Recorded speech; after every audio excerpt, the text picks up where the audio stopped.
구독, 좋아요.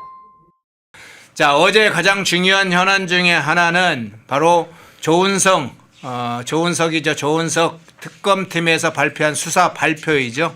비상계엄 관련해서 그 결과에 대해서 발표를 했으니까 그 문제 한번 집중적으로 분석을 해보겠습니다. 어제 최종 수사 결과를 발표를 하면서 조은석 특검이 이런 얘기했습니다. 이 비상계엄의 목적에 대해서, 성격에 대해서 이야기를 하는데 특히 목적 부분에 대해서 한번 좀 살펴보겠습니다.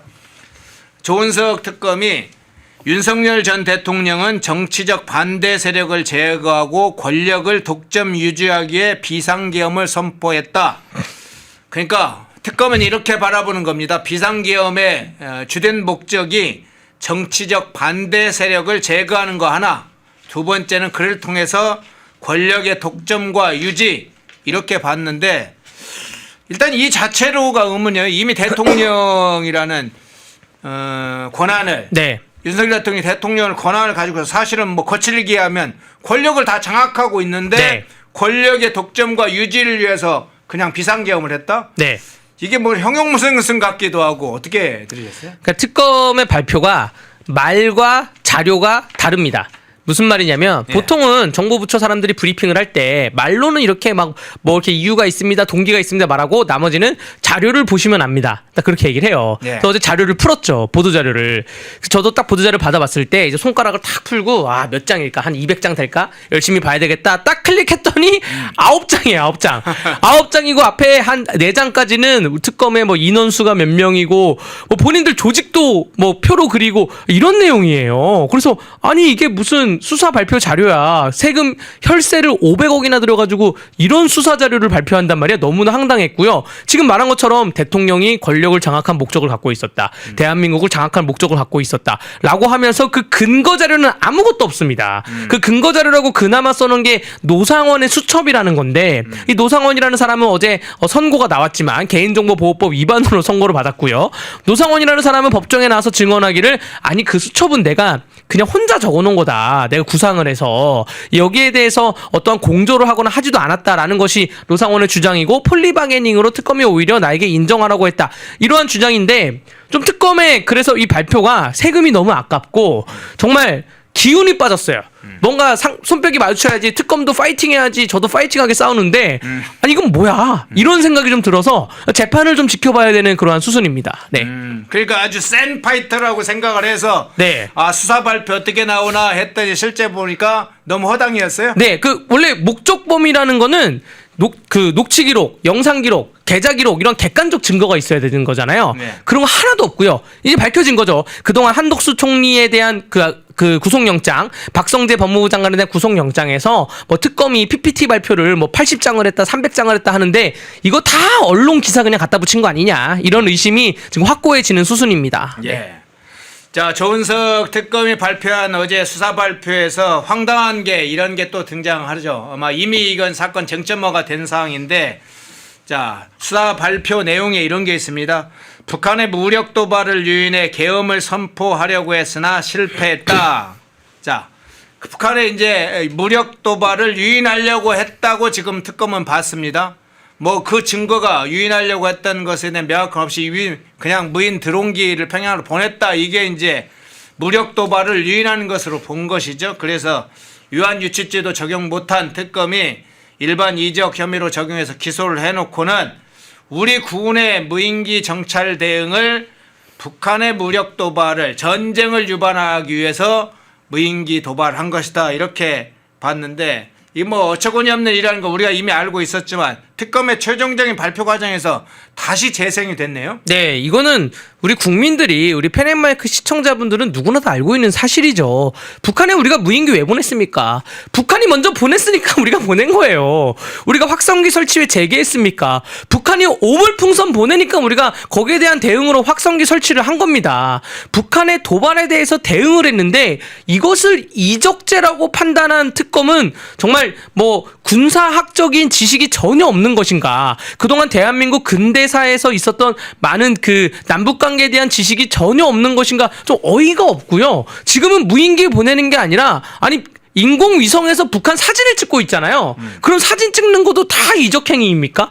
그리고 저는 군사 문제에 대해서는 특히 남북 관계에 대해서는 선조치 후 보고를 해야 되는데 2002년 월드컵 열광하고 있을 때 연평해전이 발생했습니다. 당시 김대중 정부에 대해서 그 연평해전 발생했던 그러한 순국 선열들이 어떻게 대응하냐고 얘기했을 때 대응하지 말고 가만히 있으라 그래가지고 아무 대응을 못했다는 거 아니에요. 우리는 북한이 도발을 하겠다고 그런 게 포착이 되면 선조치 후 보고를 해야죠. 이거는 남북 관계가 아니라 임진왜란 때 이 율곡이가 10만 양병선을 주장했는데 그 준비 안 한 거 아니에요. 그거 똑같은 겁니다. 그래서 감시하고 거기에 대해서 북한이 도발할 걸 되면 우리가 오히려 선조치를 해야지. 지금 이 무인기는 후조치한 거거든요. 북한이 무인기를 보내서 우리가 나중에 보낸 건데 이거는 칭찬한 일이지 이거를 이적죄로 규정하는 거는 역대 정부 다 짜져봐야죠. 정말 특검이 좀 이 부분이 가장 저는 어이가 없었습니다. 네. 예. 자, 그런데 어이가 없는 부분은 그 부분도 있었어요. 이제 그간의 민주당의 공세 중에 사실은 김건희 여사 관련된 공세도 많이 있었잖아요. 김건희 여사가 윤석열 대통령한테 사실상 지시를 해서 비상계엄이 이루어진 것이다라는 주장부터 그 박지원 의원이 대표적으로 막 나서서 김건희의 작품이다 비상계엄은 뭐 그런 얘기도 했고 무속인 주장도 굉장히 많았어요. 무속에 따라서 날짜도 뭐 12월 3일 날 잡고 무속으로 지시에 따라서 비상계엄이고 그런데 어쨌든 이 조은석 특검은 다 확인하려고 확인해봤는데 아무것도 없다. 그런 얘기를 했어요. 그나마 이 김건희 여사 부분은 전 조은석 특검의 발표가 김어준의 뉴스공장하고 크게 다를 바 없다라고 생각을 합니다. 그나마 그나마 결이 다른 거는 이 김건희 여사 부분인데 이 김건희 여사 부분은 그 보수 여의도권에서 비상계엄 직후에 나온 얘기가 아니 근데 여사는 어디 있었냐? 왜냐면 김건희 여사가 만약에 대통령 옆에 있었으면 정진석 비서실장이 대통령 옆에 있었으면 그 대통령실 안에 있었으면 그러면 비상계엄은 막았을 것이다 라는 게 여의도 정가의 중론이었어요. 박지원 같은 사람이나 혹은 또 민주당이 이상한 사고를 가진 사람들이나 뭐 김건희 여사가 뭐 계엄을 시켰다라는 건데 뭐 자기 사법 리스크를 없애기 위해서 계엄을 시켰다는 건데 여러분들 희한한 건 뭔지 아세요? 계엄 전에 사법 리스크가 이미 해소가 됐습니다. 이미 무혐의 처분을 내렸어요. 계엄 이후에 지금 특검이 생겨가지고 다시 사법 리스크가 발생한 거예요. 그러니까 논리적으로 너무나 비약된 주장을 민주당에서 했었고 조은석 특검이 그나마 그 부분에 대해서는 도려냈는데 정청래가 지금 2차 특검, 3차 특검 하자는 게 지금 이런 부분 때문에 조은석이 도려낸 부분 다시 하자라고 하는데 또 세금 또 몇백억 낭비할 그러한 발언을 한 것입니다. 자, 이어서 그 부분 중에 아주 특히나 이 정청래와 민주당이 아주 대경 실색하는 초상집된 장면 중에 하나가 지금 이것 때문이기도 하죠. 지금 앞서 이제 우리가 대체적으로 비상계엄이 진행됐던 사실관계에 들어간 건 다 알기 때문에 그런 부분에 관해서 사실관계를 다시 한번 이제 걸러내는 것 중에 하나인데 특히나 아마 정청래는 이 김건희 여사의 개인 문제하고 조이대 대법원장 이 사법부를 때려잡는 데 굉장한 관심을 가졌기 때문에 이번 조은석 특검팀의 수사 발표가 이 그들이 말하는 내란 전담 재판부 법 왜곡죄에 어떻게 활용할 것인가 이렇게 짠머리를 구리고 있었을 거예요. 그런데 조은석 특검팀이 내란 가담 의혹에 관해서 발표 내용 중에 보면 조이대 대법원장, 천대엽 법원 행정처장, 지기현 부장판사 이 사람들 혐의 없다. 다 찾아봤는데 관련된 내용이 없어서 불기소한다. 뭐 우리는 뭐 너무 당연한 것으로 알고 있지만 어쨌든 특검팀에서도 잡아보려고 굉장히 많이 다 이제 조치를 했다고 수사를 했다고 증거 자료를 봤다고 해요.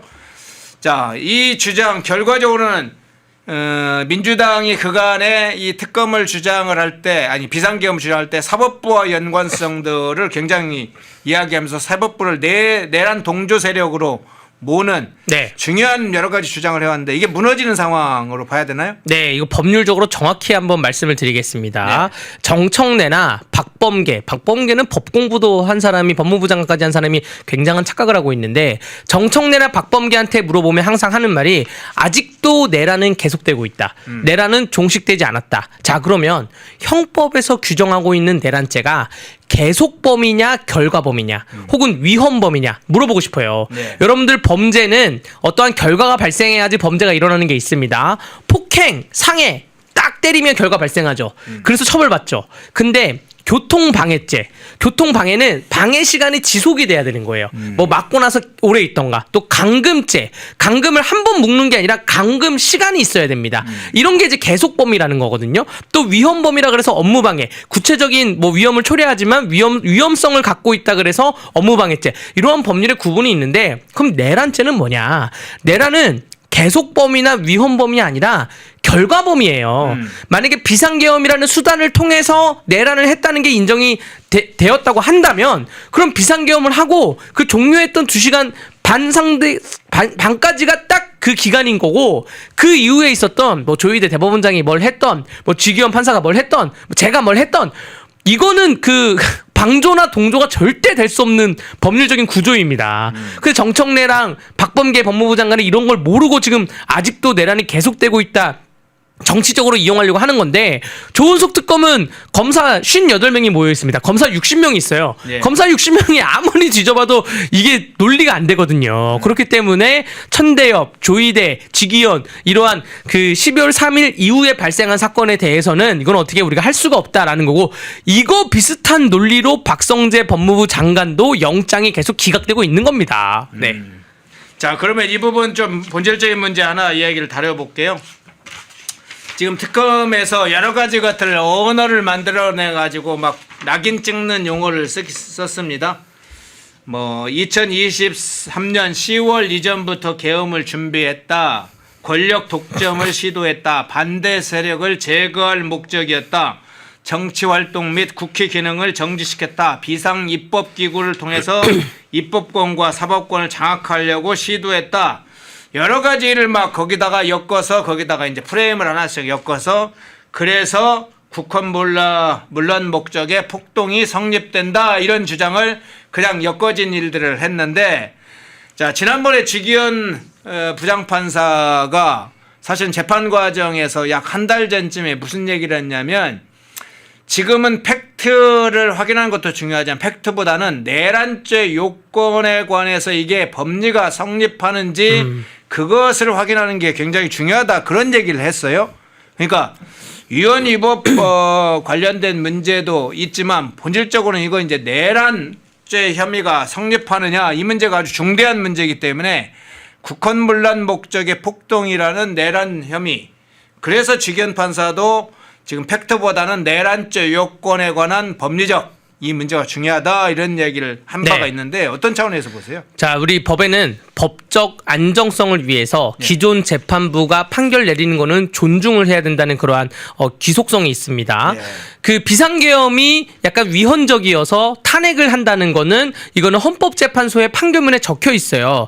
그래서 여기에 대해서는 지금 재판부가 다 존중을 하겠다는 거예요. 근데 비상계엄이 탄핵 사유는 맞는데 비상계엄이 내란죄이냐? 이건 또 다른 얘기거든요.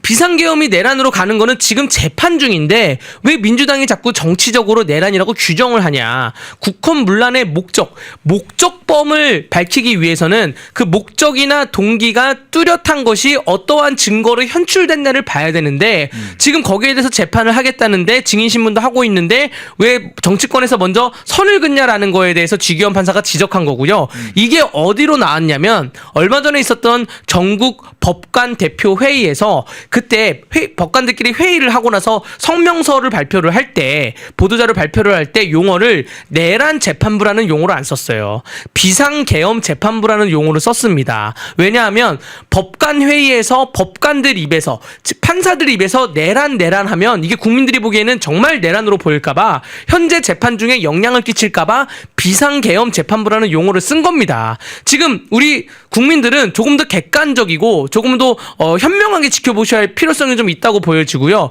민주당의 이 내란에 현혹되지 말아야 되고 앞으로는 별로 현혹될 분도 별로 없을 거라고 저는 생각이 됩니다. 예. 네. 자, 조은석 특검팀의 수사 결과에 대해서 여야 어떻게 반응했을까요? 한쪽은 대대적으로 환영하고 막 축하 퍼레이드를 벌이고 한쪽은 풀이 죽었을까요? 아닙니다. 여야 모두 냉담하고 비판적인 입장을 밝혔어요. 물론 차원이 다른 냉담과 비판이긴 합니다. 자, 그러면 우리가 국민의힘이 어떤 반응을 보였을까는 뭐 예상이 되는 바인데 자, 민주당 정청래, 민주당은 어떻게 반응을 했을까요? 아주 우습고 혐오스러운 그런 민주당의 반응을 볼 수 있는데 일종의 닥쳤던 개신세가 민주당이 됐나요? 자, 이 장면 한번 보겠습니다. 정청래가 이 특검 수사 발표 이후에 이런 이야기를 했어요. 외환죄 의혹은 제대로 수사하지 못했고 노상원 수첩의 진실과 내란 공모자들의 실체도 여전히 안개 속이다. 윤석열은 왜 내란을 일으켰는가? 내란의 진짜 동기가 무엇인가? 이 부분이 밝혀지지 않았다. 지금 정청래는 무슨 얘기를 하는지 자기가 하는지 알까요? 뭐 이제 조은석 특검이 최선을 다했다 하면서도 이런 이야기를 하고 있어요. 그러니까 지금 이 특검 수사에 대해서 아주 못마땅하다는 듯이 이야기를 합니다. 민주당 의원들이나 조국혁신당 의원들도 조은석 특검 도대체 뭘 했냐? 유감을 넘어서 진짜 강력히 규탄한다. 뭐 이런 식의 뒤에 말만 들어보면 마치 국민의힘 의원들의 평가 같아요. 유감을 넘어 강력히 규탄한다. 자, 민주당의 저 반응, 네. 여권의 반응 어떤 차원에서 평가하세요? 그러니까 정청래가 말하는 게 내란의 동기가 무엇인지 밝혀지지 않았다라고 얘기했잖아요. 네. 아까 내란이라는 거는 국헌문란의 목적범, 목적이라는 것 그걸 동기를 얘기합니다. 동기가 밝혀지지 않았다. 그러면 목적이 없었다는 거예요. 동기가 없었다는 거예요. 네. 내란이 무죄라는 거예요. 라는 것에 대해서 정청래 대표가 지금 자승자박 본인의 그 논리와 말이 다른 얘기를 지금 하고 있는 것이고요. 제가 재판 과정에서 그나마 지켜봤을 때 동기가 있는 거는 이 비상계엄을 했던 동기 중에 하나는 선거관리위원회를 살펴보기 위해서 비상계엄을 한 것이라고 저는 보여집니다. 네. 선관이라는 게 지금 감사원 감사도 못하게 하고 여러 가지 문제가 있는데 다 독립적으로는 기구라고 해서 다 피해가고 있잖아요. 네. 그러한 와중에 그 이재명 정권도 검찰 개혁, 사법 개혁, 무슨 공기업 이런저런 개혁 다 하면서 선관위만 안 건들고 있어요. 무소불위의 권력인 선관위를 대통령이 건들 수 있는 수단은 결국에는 개헌밖에 없었다라고 해서 전 들어갔다고 보여지는데, 그러면 이 선관위를 살펴본다는 그러한 동기가 그것이 과연 국헌문란의 목적이냐? 그건 또 아니라는 거죠. 그것이 제 생각이라는 말씀을 좀 드리면서, 정청래 대표가 동기가 없었다? 목적이 없었다? 그럼 내란이 아니다라는 얘기가 되는 겁니다. 저 그렇게 좀 정리를 하고 싶습니다. 네. 네, 목적범이 아니라는 건가요? 네, 그러면? 네. 스스로 자백하는 꼴이 됐고. 네. 어제 특검 수사 발표에 대해서 잔뜩 기대했던 민주당은 오히려 풀이 죽어서 약간은 초상집 분위기가 됐습니다. 야, 이거 뭐 종합특검을 하려고 해서 막 몰아붙이려고 해서 더 세게 하려고 하는데 완전히 특검 수사를 보니까 자기들이 기대치와 완전히 다르게 나왔다고 생각한 건가요? 뭐 그렇다고 해도 조은석이 샅샅이 확인을 했습니다. 샅샅이. 그런데 못 찾아내는 것들이죠. 거기에다가 몇 가지 선언적임을 담아서 내란이라고 지금 거기다 덮어 씌우는 꼴인데, 이제 그건 법원으로 넘어갔으니 법원에서 그걸 이제 다시 심판해야 될 상황입니다. 조은석 특검이 사실 여러 가지 손을 쓰려고 했으나 미처 사실이 아닌 것들까지 뒤집을 수는 없었겠죠. 뭐 그런 장면을 먼저 살펴보고 여당의 분위기도 한번 좀 살펴봤습니다. 자, 야당의 문제로 한번 넘어가 보겠습니다. 국민의힘. 어제 좀 이런 이제 소식이 전해져서 좀 재밌었는데요. 자, 그 전에 시청하시면서 깜빡하신 분들 많을 것 같은데 좋아요 꼭 눌러주시면 좋을 것 같습니다. 많은 분들이 함께 보실 수 있도록 좋아요 꼭 눌러주세요. 자, 국민의힘 새로운 소식은 뭐냐? 국민의힘에 당비를 내는 당원이 있습니다. 보통 그걸 책임당원이라고 보통 그러죠. 그런데 이 책임당원의 수가 10월과 11월 이 2달 동안에 18만 명 이상 넘게 약 20만 명 가까이 늘었다. 그래서 지금 화면 한번 띄워주시겠어요? 예, 그간에는 뭐 70 몇만이었는데 지금은 96만인가요? 뭐 이렇게 굉장히 늘었다. 28만 2달 사이에 장동혁 재패 체제 들어선 이후에 책임당원이 거의 20만 명 이상이 늘었다. 당원 내부의 증가, 결속력 이런 문제들이 그간에 중요한 화두이기도 했는데 이 책임당원 증가 어떻게 보세요? 네, 일단은 뭐 두 가지 관점 말씀드리겠습니다. 국민의힘이 책임당원이 100만에 육박했다고 보도가 나왔는데 네. 더불어민주당에서는 야 우리도 몇 명이야라는 반박 보도가 하나도 안 나오고 있어요. 더불어민주당의 당원들이 허위 당원이다, 혹은 통일교 때문에 있는 당원이다. 정청래 당대표를 선출하는 전당대회의 투표자 수가 굉장히 저조했다, 이런 얘기가 있는데 거기에 대한 반증이다라고 생각이 되고요. 두 번째는 저는 좀 더 신중하게 좀 말씀드리고 싶은데, 제가 장동혁 대표님 또 장동혁 지도부를 굉장히 응원하는 사람 중에 한 명이지만, 제가 정당 생활을 해오는 20년간 지금 이 100만 당원 현상은 지방선거 한 6개월 전에는 항상 있었던 현상이라고 좀 말씀을 드리고 싶습니다. 네. 지방선거에 보면 시장, 군수, 시의원, 도의원, 군의원 후보자들이 지지 세력의 경선에서 이기기 위해서 지지 세력을 막 모아오기 때문에 당원 수가 증가할 수밖에 없다는 말씀을 드리고요. 그럼에도 불구하고 지금 이렇게 보도자료까지 낸 이유는 경선 룰을 그동안 5대5에서 7대3, 당원 7, 일반 3으로 늘렸기 때문에 거기에 대한 성과는 있었다라고 이렇게 또 말씀을 드리고 싶습니다. 예. 네. 자, 의견이 다를 수 있지만 이 부분 한번 제가 질문을 좀 드려볼게요. 지금 이제 마침 경선룰, 지방선거 경선룰을 이야기를 해주셨는데 의견이 다를 수 있다는 걸 전제로 자, 당원 중심주의를 그간에 장도혁 대표가 굉장히 주장을 해왔습니다. 그래서 당이 이제 흩어진 정당도 아니고 당원을 중심으로 하는 정당이면서 당의 정체성 문제를 회복하지 않으면 이건 정당으로서의 자기 목적성, 그리고 내부 결속, 또 정당으로서 국민에게 비전을 정책을 제시하는 데도 한계가 있다. 그래서 당원 주권 문제하고 정체성 문제를 굉장히 중요하게 여겨왔는데, 나경원 의원이 중심이 된 지방선거 기획단에서 이 경선룰, 지방선거 경선룰을 5대5에서 7대3으로 변경하겠다.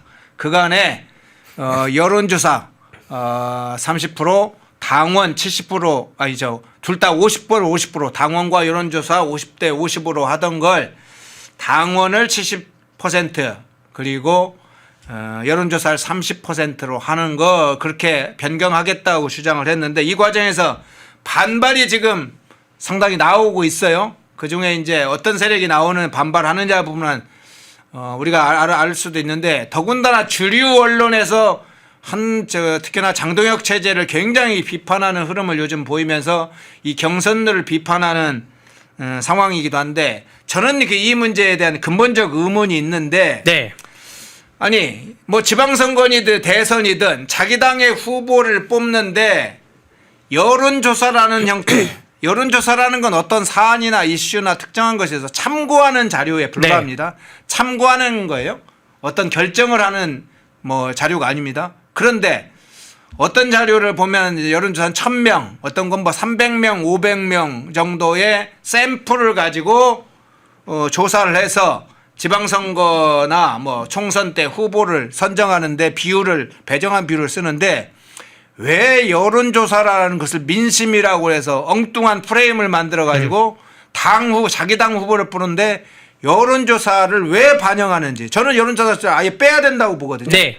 당원 그냥 100% 당에서 뽑으면 자기 당 후보를 되는데 여론조사 50대 50, 7대 4 이것도 저 논할 필요가 없다고 봐요. 그냥 100% 당원들이 자기 당 후보를 뽑으면 되고, 네. 세계 정당의 역사를 가지고는 어떤 나라도, 미국, 영국 어느 나라도 여론조사로 지금 자기 당 후보를 뽑는 나라가 저는 제가 들어본 바는 없거든요. 네. 근데 한국만 유일하게 이상한 풍토가 있어요. 네. 어떻게 생각하세요? 그러니까 이게 예전에 이 통신기기가 발달하기 전에 체육관 선거를 통해서 막 경선하고 이럴 때는 당원들이 다 모여서 으쌰으쌰해서 우리 시장 후보도 뽑고 군수 후보도 뽑고 했습니다. 네. 합동 연설에도 있었고, 그러한 시기를 지나서 잃어버린 10년이라고 김대중 노무현 정부를 거치고 나서 야 이제 여론조사에 일반 국민들 비율을 좀 들어가야 되는 거 아니냐. 그래서 한때는 오픈 프라이머리라 그래가지고 네. 아예 당내 여론조사인데 무조건 국민 100%로 해야 된다, 이러한 의견도 좀 있었어요. 네네. 그런데 여러분들 최근 한 10년 선거를 보자고요. 20대 국회, 22대 총선, 21대 총선, 또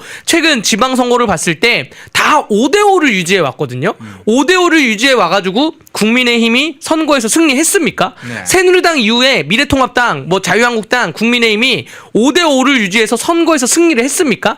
자, 이제는 미래를 봐야 된다고 생각을 합니다. 지금 100만 당원을 모아놨잖아요. 네. 그럼 100만 당원한테 시장 경제주의에 대한 가치관을 교육을 하고 또 양성을 하고 안보관에 대해서 양성을 하고 교육을 해서 그 다음 총선, 그 다음 대선, 그 다다음 대선까지 견고하게 가야 되는 것이 저는 맞다고 보여지고요. 그렇게 함으로써 점점 당원에 대한 그 의견을 늘려야지. 그래야지 당원하지. 아, 나는 돈 10,000원 내는 당원이고 쟤는 돈도 안 내는 일반 국민인데 여론조사의 표가 1대1이다? 여기에 대해서 누가 당원을 하겠습니까? 지금 여기에 대해서 장동혁 호가 강력하게 드라이브를 걸어가지고 갔으면 좋겠습니다. 예, 네. 여론조사는 그냥 여론조사일 뿐입니다.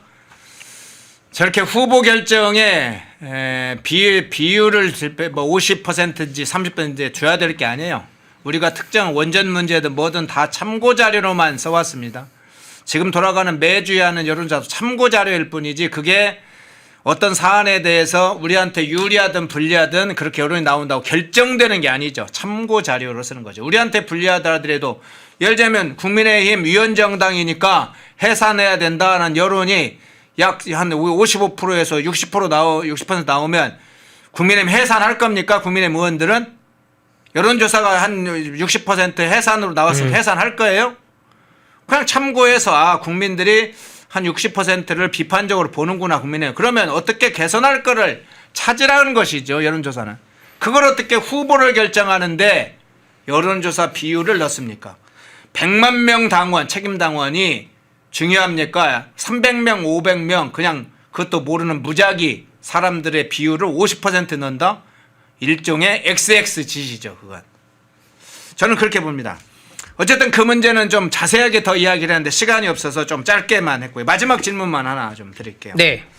자, 지금 환단고기 문제하고 갑자기 달러 밀반출 문제가 제기가 네. 됐어요. 그리고 후폭풍이 세게 옵니다. 그 후에 대통령실에서 워낙 당황을 해가지고 지금 일부 발표도 하고 민주당 의원들에서 억지 주장을 하는데 이 이재명의 부차별 업무 보고에서 이학재 사장하고 박지양 이사장을 향한 문제와 그 후에 민주당과 대통령실의 대응 어떻게 전체적으로 보세요? 이 대통령이 말하는 게 이게 환단고기 뭐 달러 문제가 하루 이틀 문제가 아닙니다. 우리가 생각을 해보면 경기도지사 시절부터 환단고기 얘기는 해왔고요. 이재명 대통령이. 그리고 생각을 해보면 뭐 수직 이착륙 문제나 혹은 기축통화로 호텔 경제학, K-엔비디아 또 동일 통리하고 얘기했을 때 통일 관련된 문제 그러다가 지금 환단고기까지 온 건데 대통령이 지금 뭐 생중계로 공공기관 보고를 받는다, 부처 보고를 받는다고 한 게 이게 보고가 아니라 보니까 본인이 궁금한 걸 그냥 물어보는 수준이에요. 아니 보고를 받을 때 본인 질문지가 있으면 미리 주세요. 미리 동북아 역사문화재단한테 미리 환단고기 질문지를 줬으면 거기서 이건 아니다라고 또 보고를 했을 거 아니에요. 달러 문제도 미리 인천공항 공사 사장한테 줬으면 인천공항 공사에서 이런 건 아닙니다라고 해서 대통령이 입을 틀어막지 않았습니까? 막지 않았겠습니까? 그러니까 제가 지금 하고 싶은 말은 이러한 작은 사고, 호텔 경제학부터 시작한 이런 작은 사고가 언젠가는 국익에 굉장히 악영향을 미친 큰 사고로 터질까봐 너무나 걱정이 되고요. 자, 이제 비서관들하고 행정관들은 대통령의 입을 좀 틀어막고 대통령은 써준 말만 읽을 수 있게 좀 이렇게 그렇게 하기를 좀 간절히 좀 부탁을 드립니다. 이렇게 말하는 버릇 있잖아요. 이런 말버릇. 대통령이 사고 치고 밑에서 해결하고 이런 말버릇이 해외 나가서 사고 터지면 어떻게 하려고 그래요. 창피함이 문제가 아닙니다. 창피함은 국민 몫인데 국익, 경제, 안보에 관련된 문제가 터질까봐 걱정된다는 것이고요. 여러분들 환단고기를 인정하면 어디까지 가냐? 환단고기를 보면 세종대왕이 한글을 만든 게 아닌 걸로 나와요. 예. 환단고기를 보면 그 환웅이 있고 뭐 당군이 있고 무슨 뭐 33대 당군이 있고 뭐 서기 무슨 4천 몇백 년에 가립토 문자가 있는데 그 가립토 문자를 가지고 나온 게 한글이다. 이렇게 가르치고 있어요. 그러면 이재명 대통령 만약 환단고기 주장하는 사람이면 이재명은 혹은 민주당 이재명 추종자들은 세종대왕이 한글을 만든 게 아니라는 겁니까? 세종대왕님이 황당한 얘기를 하는 거고요. 제발 좀 사고가 안 터지기를 좀 바라겠습니다. 네. 자, 일부를 조금 더 늦게 시작해서 좀 빨리빨리 진행을 했습니다. 여러분이 듣기에도 사안들 조금 더 깊숙이 디테일하게 분석해야 할 부분이 조금 남아 있습니다만 양해 부탁드리고 2부 때 너무나 중대한 사안인 박진경 대령에 대한 무궁 국가유공자 지정 취소를 이재명이 지시하면서 이건 국가 전체에 관련된 대한민국의 운명과 관련된 문제라 그걸 좀 다루기 위해서 좀 빠르게 진행됐으면 양해 부탁드리고요. 1부에 우리 강대규 변호사님 모시고 그러나 조목조목 주요 현안 좀 다뤄봤습니다. 강대규 변호사였습니다. 고맙습니다. 네, 감사합니다. 펜앤마이크에서 추천하는 영상도 보고 가세요. 다른 영상도 즐기시려면 구독 버튼을 꼭 눌러주세요.